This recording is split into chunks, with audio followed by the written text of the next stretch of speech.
नमस्कार, मैं हूं श्वेता झा। शाम के 7 बज चुके हैं और 7 गुड न्यूज के साथ हम हाजिर हैं। हम आपको आज की 7 गुड न्यूज यहां पर बताएंगे। तो सबसे पहले बात आज हम करेंगे सबसे बड़ी न्यूज की, सबसे बड़ी खबर की, और वो ये कि आज देश के स्वच्छ सर्वेक्षण के नतीजे घोषित कर दिए गए हैं, जिसमें एक बार फिर से इंदौर सफाई का सिरमौर बनकर उभरा है। हमारी पहली गुड न्यूज यही है,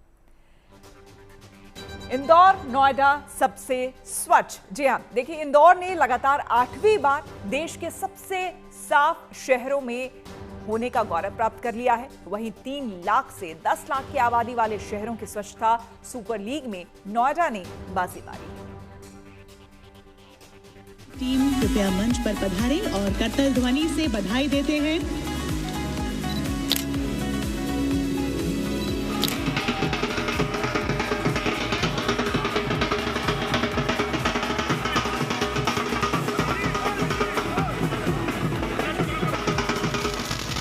मध्य प्रदेश के इंदौर शहर में 3 महीने पहले ही दिवाली आ गई है। सड़कों पर पटाखे फूट रहे हैं, अबीर गुलाल उड़ाए जा रहे हैं। ढोल, ताशे और बैंड बाजों के साथ सड़कों पर लोग झूम रहे हैं। पूरे इंदौर में चारों तरफ जश्न का माहौल है। लोगों के चेहरों पर जीत की खुशी है।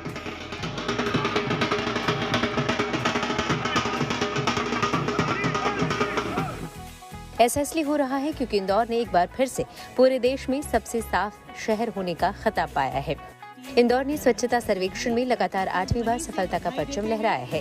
सुपर स्वच्छ लीग की पहली श्रेणी, सबसे पहला नाम इंदौर। गुरुवार को राष्ट्रीय स्वच्छता सर्वेक्षण 2024-2025 के नतीजे घोषित किए गए, जिसमें इंदौर को एक बार फिर से देश का सबसे साफ शहर घोषित किया गया। इंदौर को ये पुरस्कार राष्ट्रपति द्रौपदी मुर्मू ने विज्ञान भवन में आवास एवं शहरी मामलों के मंत्रालय की तरफ से आयोजित एक कार्यक्रम में सौंपा। इंदौर की तरफ से ये पुरस्कार मध्य प्रदेश सरकार के वरिष्ठ मंत्री कैलाश विजयवर्गीय, महापौर पुष्यमित्र भार्गव और नगर निगम आयुक्त शिवम वर्मा ने संयुक्त रूप से ग्रहण किया। पुनः जोरदार तालियां, शुभकामनाएं हम सभी की ओर से। इंदौर सारे देश का एक प्रेरणा वाला प्रदेश बने। हमारे देश के प्रधानमंत्री और प्रदेश के मुख्यमंत्री हम सब मिलकर प्रदेश में स्वच्छता को एक मिशन करके काम कर रहे हैं, और मुझे उम्मीद है कि आने वाले शहरों में भी मध्य प्रदेश स्वच्छता में नंबर 1 आएगा। इंदौर को ये पुरस्कार देश के चुनिंदा साफ शहरों के बीच आयोजित सुपर लीग श्रेणी में भी टॉप पर रहने के लिए मिला है। सुपर लीग में सिर्फ उन्हीं चुनिंदा शहरों को शामिल किया गया था जो अब तक वे सर्वेक्षणों में पहले, दूसरे या तीसरे स्थान पर रहे थे। लिहाजा इस उपलब्धि पर पूरे इंदौर में जगह जगह खुशी मनाई जा रही है। सबसे ज्यादा उत्साहित इंदौर म्यूनिसिपल कॉर्पोरेशन के कर्मचारी हैं। इंदौर की ये सफलता सिर्फ प्रशासकीय या शासकीय कार्य से नहीं है, ये जनता की भागीदारी से हुआ है।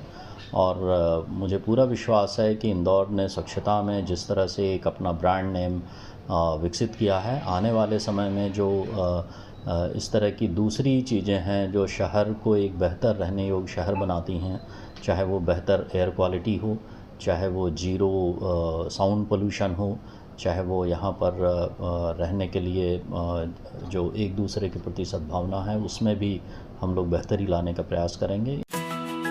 इंदौर की इसी जीत से शहर के लोग भी खुश हैं। जनप्रतिनिधि और निगम के अधिकारी इस उपलब्धि का श्रेय स्थानीय लोगों को दे रहे हैं, जिनके सहयोग और सहभागिता के बिना शहर को साफ बनाए रखना मुमकिन नहीं था। इंदौर ने फिर बाजी मारी है स्वच्छता में और नंबर 1 आया है। और हम इस वक्त खड़े हैं राजवाड़ा पे, और हमारे साथ है सफाई मित्र, सफाई कर्मी जो इंदौर को स्वच्छ रखे हुए हैं। पिछले 8 सालों से हम बात करें तो 6 बार तो इंदौर को जो है फर्स्ट प्राइज मिला। इसके बाद 7वीं बार जब संयुक्त रूप से सूरत के साथ मिला था, लेकिन सुपर लीग में फिर इंदौर ने बाजी मारी है और फिर नंबर 1 आया है देश में। सफाई में लगातार 8वीं बार इंदौर के विजय पताका लहराने के बाद अब इंदौर मॉडल की चर्चा पूरे देश में हो रही है। निगम के अधिकारियों के मुताबिक डोर टू डोर कचरा संग्रहण, वेस्ट से वेल्थ तकनीक का उपयोग, जन भागीदारी आधारित अभियान, सफाई मित्रों का सम्मान, सुरक्षा स्मार्ट निगरानी, शिकायत निवारण व्यवस्था ने शहर की सफाई व्यवस्था को पूरे देश में नंबर 1 बना दिया है। जिस तरीके से इंदौर लगातार नंबर 1 आ रहा था, उसी के कारण ही ये जो स्वच्छता लीग का कॉन्सेप्ट है ये आया है, ये मैं कह सकता हूँ। तो निश्चित रूप से इंदौर इसके लिए बधाई का पात्र है। लेकिन इसके साथ साथ हमारी जिम्मेदारी भी बढ़ जाती है कि लीग में आने के बाद में और जो ये नया सिस्टम है उसके बाद में किसी भी तरीके की सफाई में कोताही नहीं आनी चाहिए।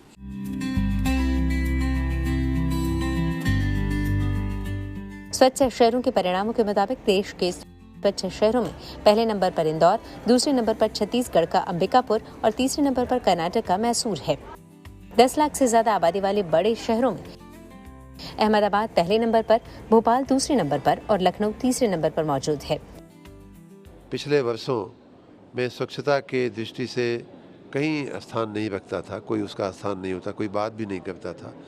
वो उत्तर प्रदेश आज के स्वच्छ सर्वेक्षण अवार्ड्स में हमको पूरे देश में टॉप रैंकिंग हमको मिली है। तीसरे नंबर पे हमारा लखनऊ आया है, 10वें नंबर पे आगरा आया है। इस साल से शुरू हुए सुपर स्वच्छ लीग में 3 से 10 लाख तक आबादी वाले शहरों में नोएडा ने बाजी मारी है। इसी कैटेगरी में नोएडा नंबर 1 है, दूसरे नंबर पर चंडीगढ़ और तीसरे नंबर पर मैसूर है।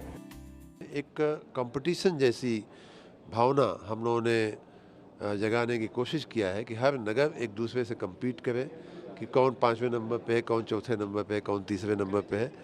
आपको बताते हुए मुझे खुशी हो रही है कि 10 लाख मिलियन प्लस जिसको बोलते हैं 10 लाख से ऊपर, जैसा मैंने बताया कि टॉप 20 में 6 शहर और टॉप 25 में 7 शहर हमारे हैं। इस साल स्वच्छता सर्वेक्षण का पुरस्कार रिड्यूस, रीयूज, रिसाइकल की थीम पर आधारित था, जिसमें 3000 से ज्यादा वॉलंटियर्स ने 45 दिनों की अवधि में देश भर के हर वार्ड में करीब 11 लाख से ज्यादा घरों का निरीक्षण और मूल्यांकन किया।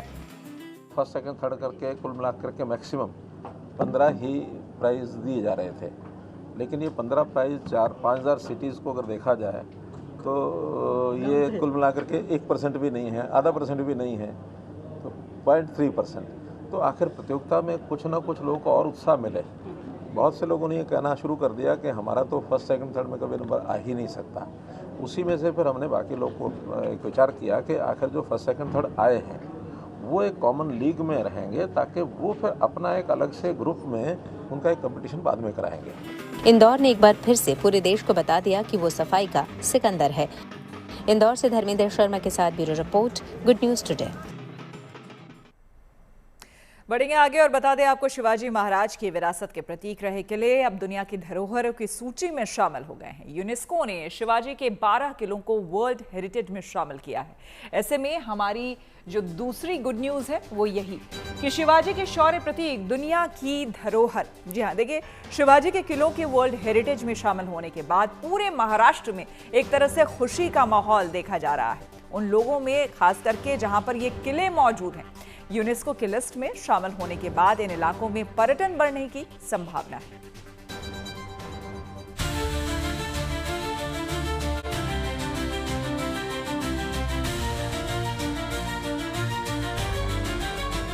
मराठा साम्राज्य के प्रणेता छत्रपति शिवाजी महाराज द्वारा निर्मित 12 किले अब विश्व विरासत के तौर पर सहेजे जाएंगे। यूनेस्को ने विश्व धरोहर सूची में इन किलों को स्थान दिया है। यूनेस्को के इस फैसले के बाद पूरे महाराष्ट्र में जश्न का माहौल है। यूनेस्को की वर्ल्ड हेरिटेज सूची में कुल 12 किले हैं, जिनमें से 11 किले महाराष्ट्र में हैं, जबकि 1 किला तमिलनाडु में है। इन किलों के यूनेस्को की सूची में शामिल होने के बाद पीएम मोदी और महाराष्ट्र के सीएम देवेंद्र फडणवीस ने खुशी जताई है। यूनेस्को की सूची में मराठा गौरव के प्रतीक शिवाजी के किलों को जगह मिलने के बाद जगह जगह जश्न मनाया जा रहा है। शिवाजी महाराज के जयकारे लग रहे हैं और शिवाजी महाराज की आरती की जा रही है।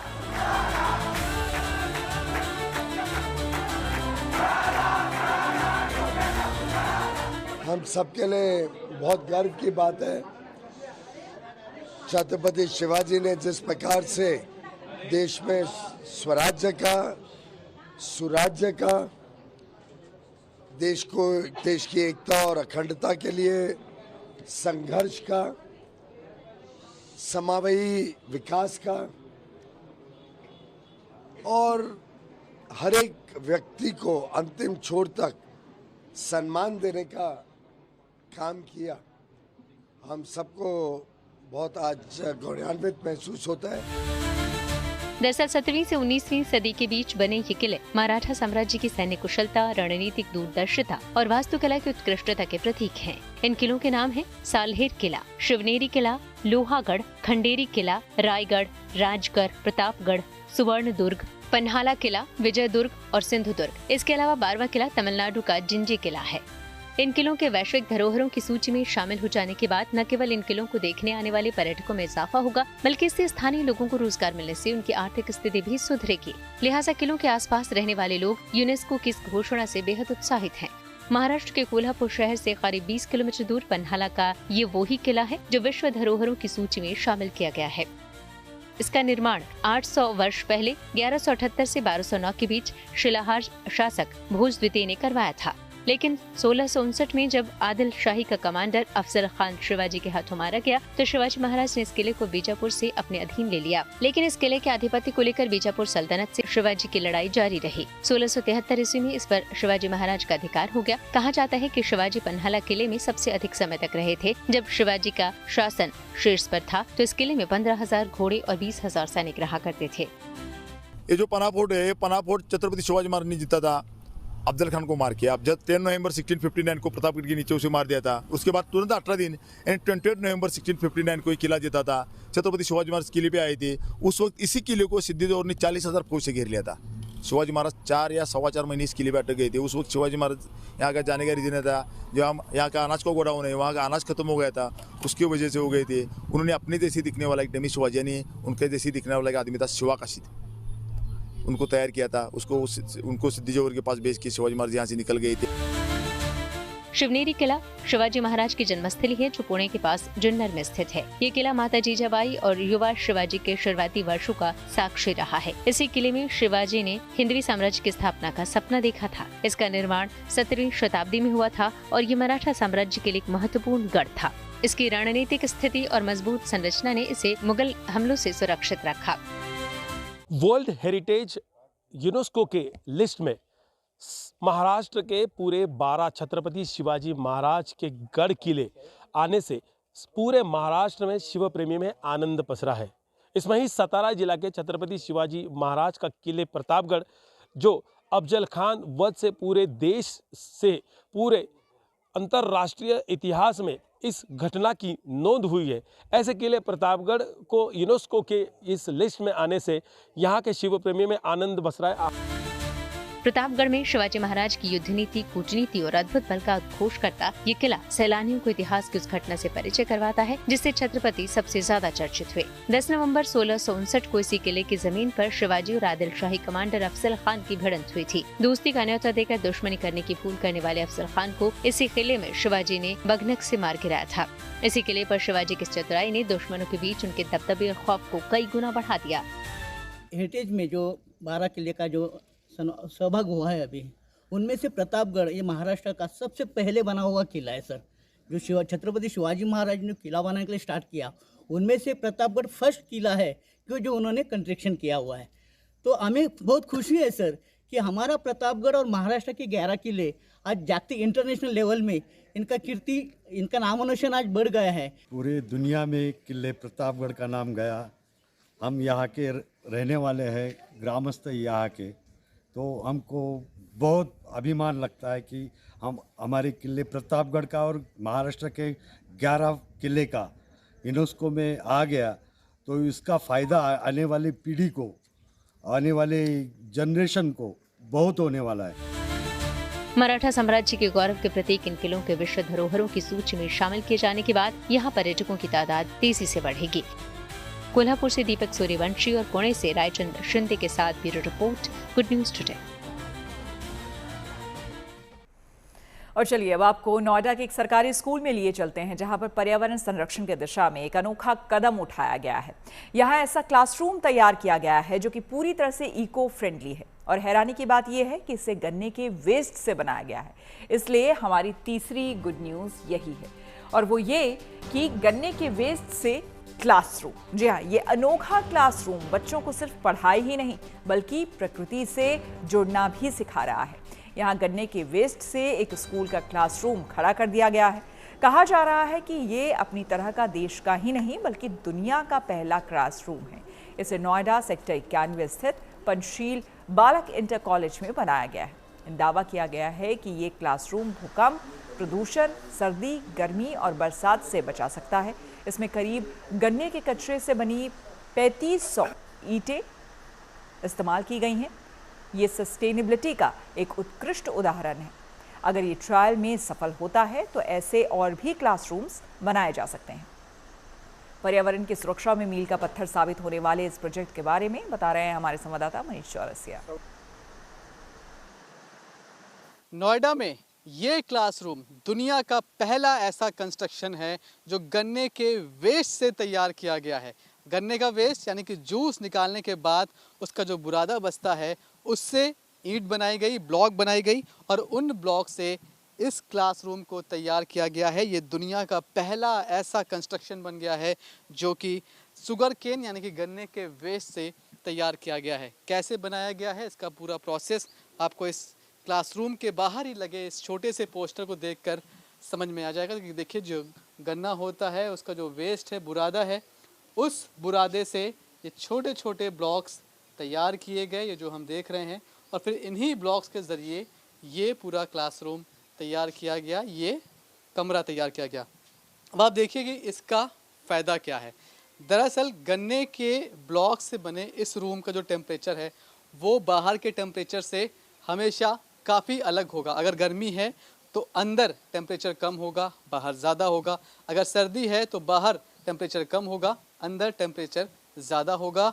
और ये पूरी तरह से भूकंप रोधी है, फायर प्रूफ है, इसमें आग नहीं लग सकती। और सबसे ख़ास बात अब देखिए यहाँ पर लिखा हुआ है कि इस क्लास को बनाने में 3500 शुगर क्रेट यानी कि गन्ने के जो ब्लॉक्स जिसकी हम बात कर रहे हैं उसका इस्तेमाल किया गया है। इससे फ़ायदा क्या होगा कि जो नॉर्मल ईंट का आप इस्तेमाल करते हैं उसमें जितना कार्बन एमिशन होता है उससे 1875 किलो कम कार्बन एमिशन इस क्लासरूम में होगा।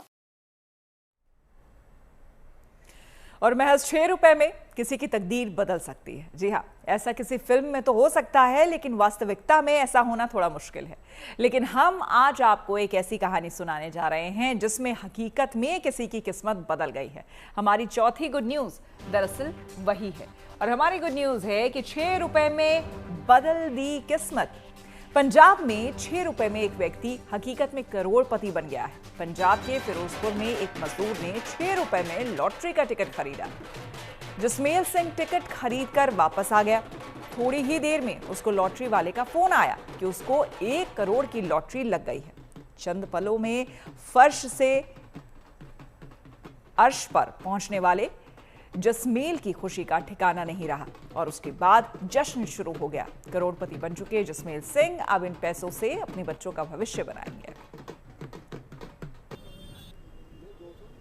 बहुत ज्यादा खुशी महसूस हुई उस समय। ਇਹਨਾਂ ਪੈਸਿਆਂ ਦਾ ਕੀ ਕਰੋਗੇ ਤੁਸੀਂ? ਕੁਛ ਤਾਂ ਜੀ ਸਰ ਕਰਦੇ ਸੀਗੇ ਉਹ ਤਾਰਾਂਗੇ ਜੀ, ਬਾਕੀ ਬੱਚਿਆਂ ਦੇ ਭਵਿੱਖ ਵਾਸਤੇ ਕੋਈ ਚੰਗਾ ਕਾਰੋਬਾਰ ਉਹਨਾਂ ਨੂੰ ਕਰਕੇ ਦੇਵਾਂਗੇ ਤੇ ਜੋ ਕੋਈ ਕਿਸੇ ਨੂੰ ਕੋਈ ਮਾਲੀ ਸਹਾਇਤਾ ਦੀ ਜ਼ਰੂਰਤ ਹੋਊਗੀ ਜਿੰਨੇ ਜੋਗੇ ਹੋਵਾਂਗੇ ਉਹ ਵੀ ਜ਼ਰੂਰ ਕਰਾਂਗੇ ਜੀ। ਕਿੰਨਾ ਕਰਜ਼ਾ ਹੈਗਾ ਸੀਗਾ? ਕਰਜ਼ਾ ਹੈਗਾ 20-25 ਲੱਖ ਦੇ ਕਰੀਬ ਜੀ। ਤਾਂ ਹੁਣ ਉਹ ਸਾਰਾ ਲਾ ਦੋਗੇ? ਸਾਰਾ ਲਾ ਦਾਂਗੇ ਜੀ, ਸਾਰਾ ਫ੍ਰੀ। ਬੱਚੇ ਹੈਗੇ ਆ? ਬੱਚੇ ਹੈਗੇ ਜੀ। ਕੀ ਸੋਚਦੇ ਜੀ ਅੱਗੇ ਇੰਨੇ ਪੈਸਿਆਂ ਦੇ ਨਾਲ ਬੱਚਿਆਂ ਦਾ ਕੀ ਕਰੋਗੇ? ਬੱਚਿਆਂ ਦਾ ਫਿਊਚਰ ਸਕੁਅਰ ਕਰਨ ਦੀ ਕੋਸ਼ਿਸ਼ ਕਰਾਂਗੇ ਜੀ। ਅਸੀਂ ਪੜ੍ਹਾਈ ਵੱਲ ਧਿਆਨ ਦੇਵਾਂਗੇ ਜਾਂ ਕੋਈ ਬਿਜ਼ਨਸ ਉਹਨਾਂ ਨੂੰ ਕਰਨ ਦੀ ਕੋਸ਼ਿਸ਼ ਕਰਾਂਗੇ ਜੀ।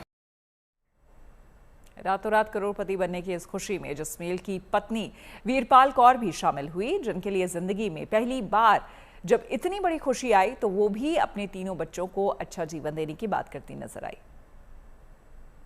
सर साडी उदों खुशी का कोई हल नहीं सी। शर्मा भाजी ने जो सानू कॉल लाई हैगी, मेरे घर वाला भी माता दे आउंदे हुंदे सी काली दे जीरे मंदिर ते लॉटरी इन्हां कोले पा के गए सी। सानू फिर भाजी ने 2-3 घंटियां बाद ही फोन लाता भी तुहाडी लॉटरी निकल आई हैगी। ਇਹ ਪੈਸੇ ਨਾਲ ਕੀ ਕਰੋਗੇ? पंज बच्चों का भविख बनावांगे। 3 बच्चे आ मेरे। हाँ जी, एक बच्चा थोड़ा मेरा भी सौंदा बोलता नहीं गा, थोड़ा उन्होंने का भी इलाज करवावांगे। कुछ बच्चे 2 मेरे उन्होंने पढ़ावा लिखावांगे। और सावन चल रहा है, शिव भक्तों की भक्ति उफान पर है। ऐसे में कई ऐसे श्रद्धालु हैं जो कि शिव का जलाभिषेक करने के लिए विदेश से भी पहुंचे हैं।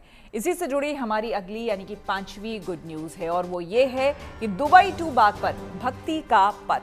और अब आपको इस अनोखे कांवड़िए से मिलवाने जा रहे हैं जो कि भक्ति की इस डगर पर दुबई से बागपत पहुंच चुके हैं।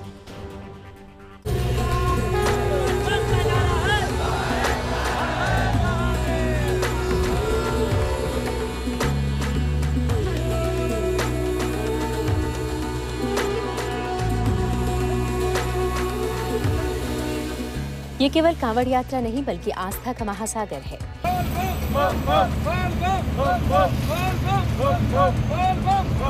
शहर शहर बोलबम का जय घोष है। शिव भक्तों की टोली अपने आराध्य के जलाभिषेक के लिए निकल गई है। शहर कोई भी हो, जगह कोई भी हो, दिल्ली से लेकर देवघर तक और मेरठ से लेकर मथुरा तक हर सड़क पर शिव भक्त नजर आ रहे हैं।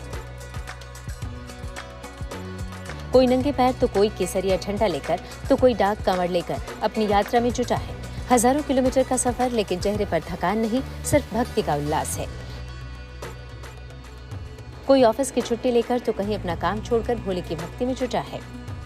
हरिद्वार की ओर कांवड़ लेकर बढ़ते ये है रघुवीर, जो है तो रेवाड़ी से लेकिन जॉब दुबई में करते हैं।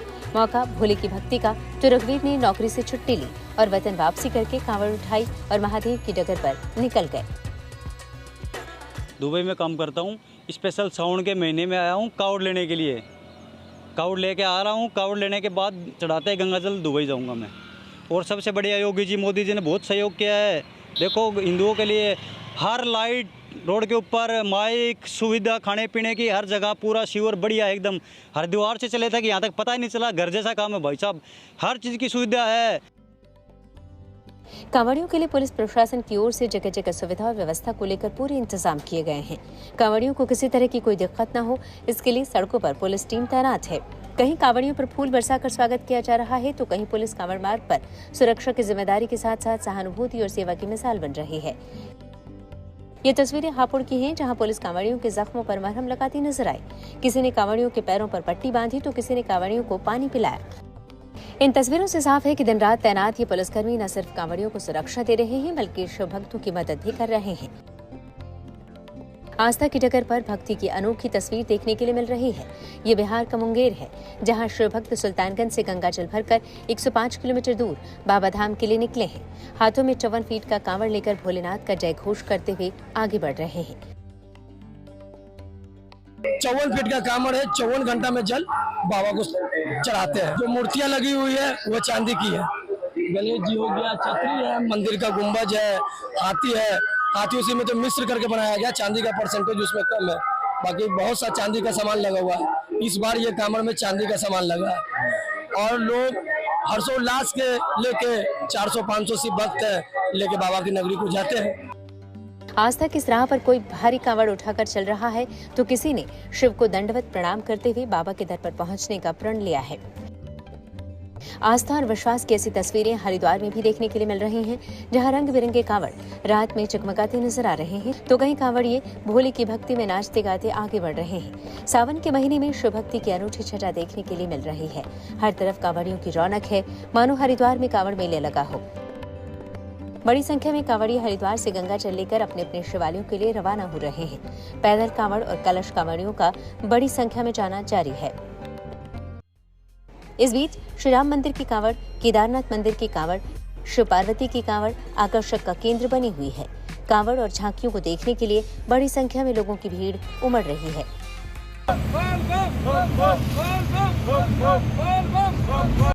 देश के अलग अलग शहरों में कांवड़ यात्रा के जबरदस्त रंग देखने के लिए मिल रहे हैं। कहीं प्रशासन की व्यवस्था सराहनीय है तो कहीं भाईचारे की मिसाल कायम हो रही है।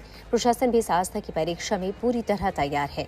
मेडिकल कैंप, पानी के स्टॉल, ट्रैफिक मैनेजमेंट, हर इंतजाम से भक्तों का हौसला और बढ़ा है। बागपत से मनुदेव, मुंगेर से गोविंद कुमार के साथ bureau report, good news today. और अब बात दक्षिण अफ्रीका के राष्ट्रीय पक्षी ब्लू क्रेन के संरक्षण की मुहिम की। खूबसूरत नीले सारस अब धीरे धीरे गायब होते जा रहे हैं। ऐसे में दक्षिण अफ्रीका में इसके संरक्षण की मुहिम शुरू हो गई है। हमारी छठी गुड न्यूज यही है और हमारी गुड न्यूज ये है कि नीले सारस के संरक्षण की मुहिम, जी हाँ, ब्लू क्रेन विलुप्त होने के कगार पर पहुंच चुका है। लिहाजा अंतर्राष्ट्रीय स्तर पर इसकी स्थिति को निकट संकटग्रस्त से बढ़ाकर अति संकटग्रस्त यानी कि वल्नरेबल कर दिया गया है। ऐसे में इस प्रजाति के संरक्षण पर काम चल रहा है। ब्लू क्रेन के संरक्षण की मुहिम एक महत्वपूर्ण कोशिश है जो इस सुंदर और दुर्लभ पक्षी को विलुप्ति से बचाने के लिए किया जा रहा है। ये मुहिम मुख्य रूप से इन पक्षियों के आवासों की रक्षा, प्रजनन स्थलों का संरक्षण और जागरूकता बढ़ाने पर केंद्रित है। ब्लू क्रेन को बचाने के लिए कई संगठन और व्यक्ति मिलकर काम कर रहे हैं, जिसमें सरकार, गैर सरकारी संगठन और स्थानीय समुदाय शामिल है। डिजिटल की दुनिया में सबसे ज्यादा इस्तेमाल होता है इमोजी। पहले लफ्जों के जरिए भावनाएं बहती थी, लेकिन अब इमोजी के जरिए भावनाएं ढलती हैं। आज वर्ल्ड इमोजी डे है। ऐसे में हमारी 7वीं और आखिरी गुड न्यूज यही है, वो ये कि हर इमोजी कुछ कहता है। जी हाँ, इमोजी हमारी जिंदगी का अहम हिस्सा कैसे बन गई है, ये लोगों से ही सुन लेते हैं। बात तो ये कि मैं क्योंकि मेरी फैमिली से अलग जयपुर में रह रही हूँ, तो कभी कभार उनसे कनेक्ट करना होता है। तो इंडियन पेरेंट्स को कहना ही बहुत मुश्किल होता है कि आई लव यू, तो उसकी जगह एक हार्ट भेजना, it's much more simpler way to tell them that I am there for you. Emojis very important होते हैं, क्योंकि जब हम किसी से कन्वर्सेशन करते हैं, कोई बात नहीं कह सकते हैं या किसी को अपनी कोई फीलिंग शेयर करनी होती है, तो उसके लिए हम लोग इमोजीज यूज़ करते हैं। सो दैट्स वाई इमोजीज हमारी लाइफ में बहुत इंपॉर्टेंट होते हैं। लाइक अपनी कोई भी फीलिंग्स को एक्सप्रेस करना हो तो उसके लिए हम लोग इमोजीज ज़्यादातर यूज़ करते हैं। हमें हंसी आ रही है, कुछ ऐसा हमें रिएक्ट करना है तो हम वो भी कर सकते हैं। तो बहुत मतलब ईजी हो जाता है हमारा एक्सप्रेस करना हमारे इमोशंस को किसी और के लिए। तो इसी के साथ 7 बजे 7 गुड न्यूज में मेरे यानी कि श्वेता झा के साथ फिलहाल इतना ही। देश दुनिया की तमाम पॉजिटिव खबरों के लिए देखते रहिए गुड न्यूज टुडे।